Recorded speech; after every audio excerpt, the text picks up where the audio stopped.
A little more than 50,000 years ago, Homo sapiens started to slowly inhabit the European lands. And in doing so, they encountered a whole new species of human, the Neanderthals. 50,000 years ago, Europe was very cold.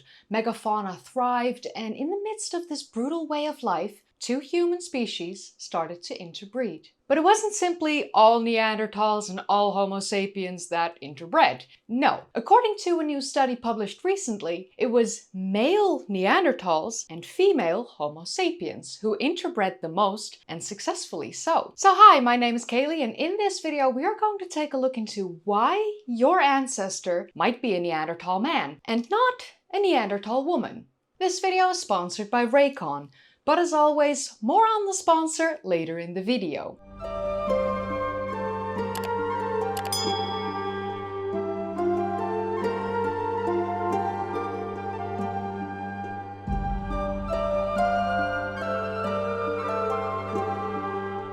I have often spoken about the fact that we Homo sapiens carry Neanderthal DNA within our genomes. Virtually every human alive today will have traces of Neanderthal DNA in their genomes. Homo sapiens, us modern humans alive today, on average have up to 4% Neanderthal DNA. On average, most people on the planet who don't have African ancestry have around 2% Neanderthal DNA, while some African groups have up to 1.5% Neanderthal DNA.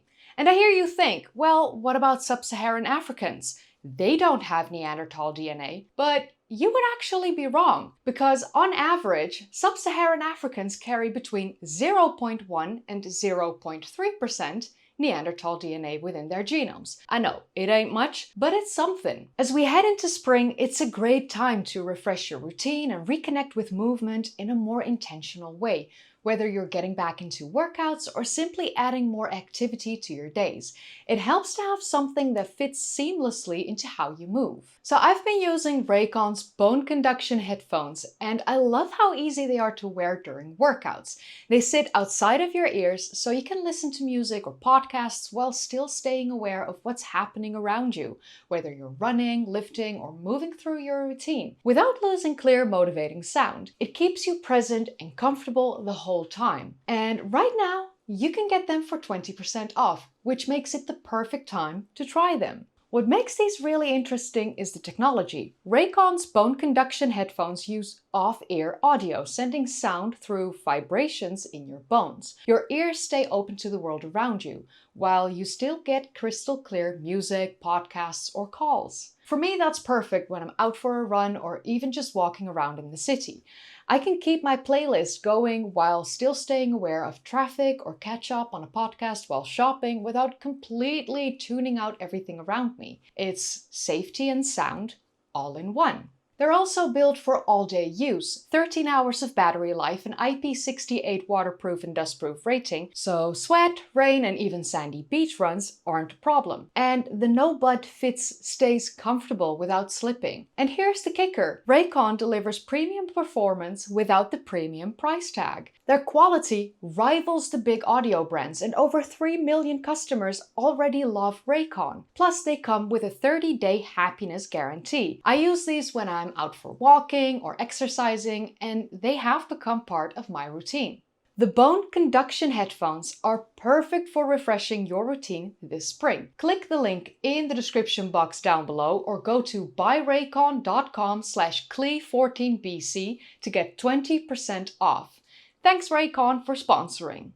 And you might wonder how this Neanderthal DNA got into the African populations. Well, Homo sapiens have migrated back into Africa a few times over time, and thus Neanderthal DNA has also spread in African populations. Granted, it spread to a much smaller extent, but it's still there. So this means that if you go back far enough in time, a couple of tens of thousands of years, chances are high that your ancestors living back then was a Neanderthal. There are, however, a few populations in the world that have no Neanderthal DNA, no Neanderthal ancestry in their genomes. They are, for instance, people from the Chou, the Chuansi, and the Khoisan populations. I butchered that. I am sorry. My sincere apologies. I tried, but the click language, It's not for me. So these populations have never interbred with Homo sapiens who carried Neanderthal DNA within their genomes. They may do so nowadays, but at least back in the day, they didn't. And therefore, 73 women of these populations had their genomes analyzed to compare with Neanderthals,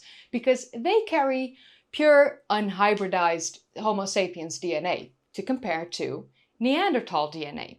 Of course, pure Homo sapiens DNA isn't really a thing because everything is a melting pot, but as pure as we could find. So for many decades, scientists have wondered about which Neanderthal DNA we carry and where it came from. Well, yeah, it came from Neanderthals, duh. But seriously, did it come from Neanderthal men or women? Talking about genetics isn't just as simple as, oh, you carry Neanderthal DNA. It's much more about patterns of DNA. Which patterns do we carry? Because these patterns in itself are able to tell us a story. And this is why science is so important when it comes to human evolution, because science is able to reveal these patterns in our DNA and explain where it originated. So scientists in the past 20 years or so mapped the human and Neanderthal genomes, and it has revealed to us that the Neanderthal DNA that is scattered all throughout our modern human genomes barely appears on the X chromosome.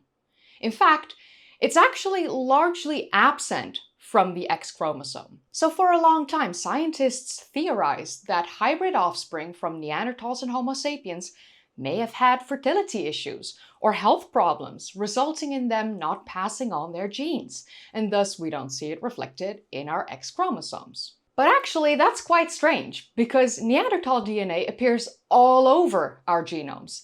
It's just largely absent on the X chromosome. And that is exactly where this new study comes into play, because scientists are dying to learn more and give us more answers of our ancestral lineage. So like I said, scientists looked at the genomes of 73 women from 3 modern-day African populations that have no Neanderthal ancestry and do not carry Neanderthal DNA within their genomes. And the scientists, of course, also looked at Neanderthal genomes, and they stumbled upon something wild. Something quite unexpected. Neanderthals had 62% more Homo sapiens DNA on their X chromosomes than anywhere else in their genomes. So we all know that women chromosomes are XX and men chromosomes are XY. So if a Neanderthal man and a Homo sapiens woman had kids, their sons would inherit the Homo sapiens X chromosome, and the daughters would inherit one X chromosome from the Neanderthal. Over time, Neanderthal X chromosome gradually disappears. And because we don't see much Neanderthal X chromosomes in modern humans living today, we know that Neanderthal women and Homo sapiens men rarely interbred, because otherwise we would be carrying much more Neanderthal X chromosomes in our genomes. So all of this suggests that the gene flow was mostly carried out in one particular way. Male Neanderthals had a preference to interbreed with Homo sapiens women, while Homo sapiens men rarely interbred with Neanderthal women. Neanderthal populations also seem to have started to shrink in size around 52,000 years ago, as birth rates started to decline around that time. Neanderthal infant mortality rates was quite high, as it's estimated to be around 43%, and they had a high adult mortality rate too. So there was a lot of pressure on their population growth, and this may have resulted in the male to female sex ratios becoming very unbalanced, with many Neanderthal women that may have died during pregnancy or died during or shortly after childbirth.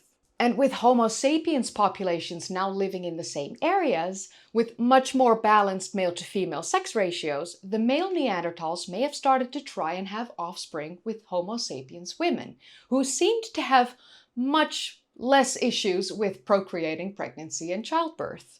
So sure, people can romanticize this and theorize that Neanderthal man started to woo these women, and that it was all very consensual. Of course, stuff happened. It's also not a good thing to pretend that all Neanderthal men were brutes that just raped Homo sapiens women left and right. because that is just a very overgeneralized way to look at an entire species. So it seems like it was a mix of conflict, coercion, violence, alliance, and possibly romance. A combination of many options of how Neanderthal men and Homo sapiens women got offspring. Neanderthals in turn also inherited quite a bit of Homo sapiens DNA, especially on their X chromosomes. And as I have said in the past, especially in my Neanderthals Never Went Extinct video, Neanderthals didn't disappear. They were assimilated into our own species. They contributed greatly to our own species, and back in the day, we contributed quite a bit to their species as well. But because their population numbers had never been that high, and Homo sapiens were much more easier to, procreate, they slowly disappeared as a full, distinctly different species, or lineage, if you will, and they just became a part of us. Neanderthal genes have influenced our immune system, our skin and hair traits, our ability to adapt to cold environments, how we respond to pain, and how we handle anesthetics and medications. So in a way, I guess it's safe to say that parts of us modern humans are literally running on Ice Age software that we received from Neanderthals thousands and thousands of years ago, and this is still passed down in our own species. Our evolutionary history is messy and weird, and it has so many question marks hiding in it, but at the same time it's also very relatable in a way. As humans during the Ice Age were also trying to figure out the dating scene, if you can call it that. I guess it's more similar to modern times where trying to survive the dating scene seems to be more accurate. It's crazy to think that your immune system, your skin color, your hair color, your cold weather endurance, your ability to deal with pain, anesthetics, and medications, possibly even your taste in men, were all influenced by your Neanderthal ancestors. But this leaves me with one question. What do you think of this latest study? The lack of Neanderthal genomes on our X chromosomes, and the possible reason as to why Neanderthal men had a thing for Homo sapiens women? Let me know in the comments down below. And if you enjoyed watching, then don't forget to give this video a thumbs up, subscribe if you'd like to see more of these kind of videos, and click that bell icon if you want to be notified whenever I upload. If you haven't seen my previous videos yet, then click the card in the upper right corner, or click one of the links in the description down below, or click a video in the end card. I would also like to say a massive thank you to my patrons and my channel members. Thank you so much for supporting me. We are going to do another Turkey tour. It's called the Ancient Wonders of Anatolia tour. The link will be in the description down below, or go to thecommunitygarden.org/tours and join me, because we are again going to see Göbekli Tepe, Karahan Tepe, Sefer Tepe, Sayburç. We're also going to visit Haran, the Bazdak caves, Sokmatar, Şuayip, the ancient city. We are going to Cappadocia and to the underground city of Derinkuyu. We're going to see the fairy chimneys, and we are ending the tour at the Hittite capital of Hattusha. So, highly recommend joining me. This will be the trip of your lifetime. And it's going to be an amazing experience. And I am co-hosting this year with not only Dakota, but also Pete from History Time. So yes, highly recommend join us. It's going to be incredible. And if you do end up booking your spot, use code CLE. It's very simple, so that I know that you signed up through me. And yeah, thanks for watching. I'm back from Peru.